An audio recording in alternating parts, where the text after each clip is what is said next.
Hello everyone, তো একটা mini blog নিয়ে চলে এসেছি। তো এখন দেখতেই পাচ্ছ আমি কি দেখাতে যাচ্ছি, মানে এত মেঘ করেছে, দেখো চারিদিকটা প্রায় অন্ধকার হয়ে গেছে। মানে অন্ধকার, এখন কিন্তু বেশি বাজে না, এখন বাজে দুটোর সময়। দেখতে পাচ্ছ মেঘ কিভাবে হয়েছে, পুরো চারিদিকটা অন্ধকার করে নিয়েছে। আর দেখো এখন কিন্তু বর্ষাকাল শুরু হয়ে গেছে, এই জন্য চারিদিকটা এত সবুজ মনে হচ্ছে। খুবই ভালো লাগে এরকম সবুজ দেখতে। দেখো মেঘে কিভাবে ঝিলিক দিচ্ছে।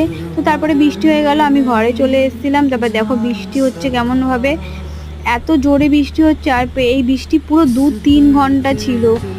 আমরা তো ভাবছিলাম কি আজকে মানে বৃষ্টি ছাড়াবেই না। আর আমাদের ওই যে সাইডে যে মাঠটা, ওখানে জল বেঁধে যাবে, অনেকটাই জল বেঁধে গেছিলো। তারপর দেখতেই পাচ্ছ কত বৃষ্টি হচ্ছে, আর এত জোরে 2-3 ঘন্টা ধরে বৃষ্টি হয়েই যাচ্ছিল।